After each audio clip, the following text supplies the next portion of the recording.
আপুনি ফেচবুকত চাবচোন ফটো এখন দিব শংকৰ সংঘৰ লগটো লগাব আৰু কিনাৰত মুছলমানে টুপি পিন্ধা শংকৰ সংঘৰ মঞ্চৰ ওপৰত জিকিৰ গাই থকা এখন ফটো দিয়ে পাইছানে কোনোবাই দিয়ে নে এইটো অপপ্ৰচাৰ আমি কি প্ৰচাৰ কৰি আছো শংকৰ সংঘৰ উদ্দেশ্য কি লক্ষ্য কি লাখ লাখ ভকত আছে ভকত বৈষ্ণৱ লাখ লাখ আছে কৰবাত কেতিয়াবা শুনিছে নি শংকৰদেৱ সংঘৰ অধিৱেশনৰ পিছত লাখ 2,50,00,000 মদ বিক্ৰী হৈছে বুলি কেতিয়াও নুশুনে শুনিব কি 2 কোটি কিতাপ বিক্ৰী হ'ল 2 কোটি মানুহে একেলগে নাম গালে এনেকেহে শুনিব শংকৰদেৱ সংঘৰ উদ্দেশ্য কি জাতি উপজাতিক লৈ এখন শ্ৰেণীবিহীন সমাজ বৰ্তাই ৰখা সমাজ প্ৰতিষ্ঠা কোনে কৰি থৈ গৈছে গুৰুজনাই কৰি থৈ গৈছে কেনেকৈ এনেকৈ মুছলমানৰ পৰা আনিছো এক মুছলমানৰ চান্দ খাই আতৰি বুলিবা এক গাৰুৰ পৰা আনিছো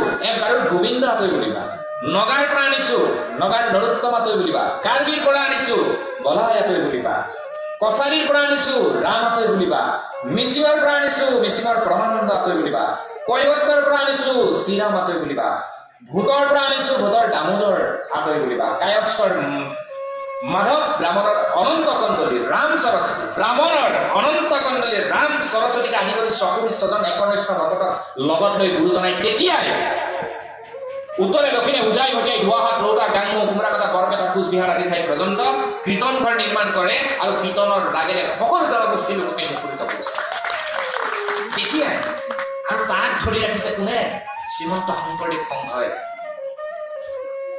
গুৰুজনাই প্ৰচাৰ কৰা ধৰ্ম কি কি বুলি ক'লে কোনে সকলোৱে ক'ব লাগিব যিমানে ডাঙৰ পণ্ডিত নহয় কোনোবাই হয়তো দম্ভ অহংকাৰ মাৰি ক'ব মই শ্ৰীকৃষ্ণৰ বংশধৰ মই আমুকৰ বংশধৰ মোক নেটত চাৰ্চ কৰিলে পোৱা যায় কিন্তু মই কওঁ শুন যেতিয়াই গুৰুজনাই প্ৰচাৰ কৰা ধৰ্ম কি বুলি ক'লে কি হে গুৰুজনাই প্ৰচাৰ কৰা ধৰ্মটোৰ নাম কি এক শৰণ হৰিনাম ধৰ্ম ইয়াৰ বিশ্লেষণ যদি কৰি কৈ থাকে বহুত হ'ব এক দেও এক সেউ এক বিনে নাই কেউ এই বুলি কৈ দিয়াৰ লগে লগে তেওঁলোকে কয় নহয় এই নহয় শব্দটো একাংশ মানুহে কোৱা ষ্টাৰ্ট কৰিছিল 1930 চনৰ আগত যে গুৰুজনাই যেতিয়া এই এক শৰণ হৰিনাম ধৰ্ম পাতিলে আজি নামঘৰ কি ধুনীয়াকে বনাইছে চাওকচোন সকলোৰে সহযোগিতাত ধন্যবাদ জ্ঞাপন কৰিছো মাজতে এই যে গুৰুজনাই প্ৰচাৰ কৰা এক শৰণ হৰিনাম ধৰ্ম ভাগীৰ লগত কৰ্মকাণ্ড সংযোগ কৰি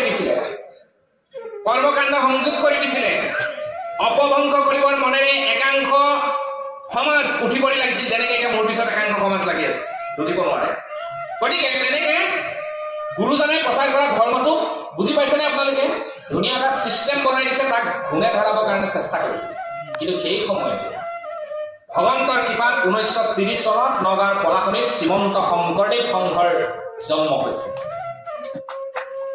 শ্ৰীমন্ত শংকৰদেৱ সংঘ জন্ম হৈছিল গুৰুজনাৰ এই আদৰ্শ বিশ্বৰ বুকুত প্ৰচাৰ আৰু প্ৰসাৰ কৰিব কোনোবাই কয় যে শংকৰ সংঘই হেনো শ্ৰীমন্ত শংকৰদেৱ গুৰুজনাক কিনি ল'ব এনেকেও লিখে আৰু লাহে লাহে আহি এইবোৰ টকচৰ মজিয়া পালে সিদিনাটো মোক জিদে আক্ৰমণ কৰিছে ভয়ে খাইছিলে হেই আপুনি কি কথা কয় মই কৈছো মই হাঁহি কথা কৈ আছো সঁচা কথাটো মানি ল'বলৈ মানুহে বেয়া পালে বেয়া লাগে দুখ লাগে গতিকে এই শ্ৰীমন্ত শংকৰদেৱ সংঘৰ যিবোৰ উদ্দেশ্য এই উদ্দেশ্যবোৰ অতি মহান আৰু সৰল ইয়াত আমি কাউকো বেয়া নাপাওঁ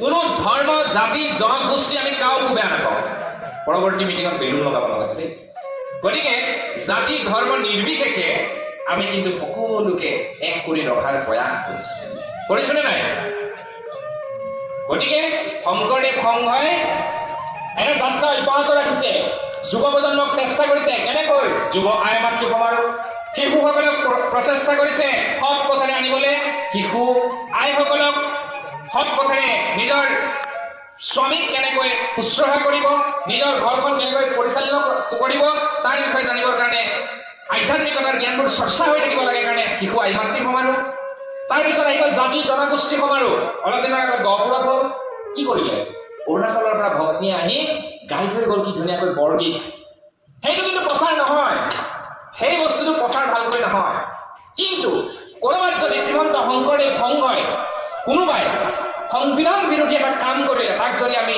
এক সপ্তাহৰ কাৰণে এখন লেটাৰ পঠিয়ালো যে আপুনি সংঘৰ সংবিধানত থকা আপুনি নীতি নিয়মৰ বাহিৰত কাম কৰিছে।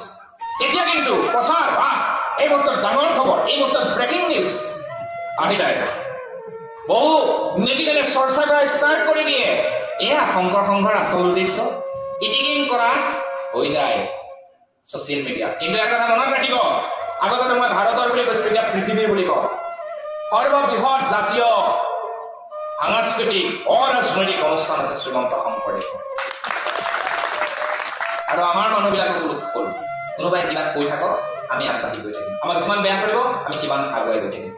হৰি নামৰ লগত পৃথিৱীত একো শক্তিয়ে দিব নোৱাৰে। হৰিক কোনেও দিব নোৱাৰে। কাৰণ আমাৰ ইয়াতে হৰি নামৰ চৰ্চা হয়, বেলেগৰ পৰ চৰ্চা নহয়। বেলেগে কি লিখিলে আমি তাক বৰ্ণনা কৰি নাথাকো। কোন শাস্ত্ৰত কি আছে, কোন পণ্ডিতে অলপ বেকাকৈ লিখি দিলে গুৰুজনাৰ আদৰ্শ আমি আলোচনা নকৰো। আমি আমাৰ মাজৰ কথাবোৰ আলোচনা কৰি আমাৰতো আজি এইখন আমাৰ নিজৰ সভা, গতিকে আমি অকণমান আত্মসমালোচনাও থাকিব লাগে কাৰণে মই এইবোৰ কথা কৈছো। কিন্তু আমি অধিৱেশনতো এইবোৰ কথা নাপালো।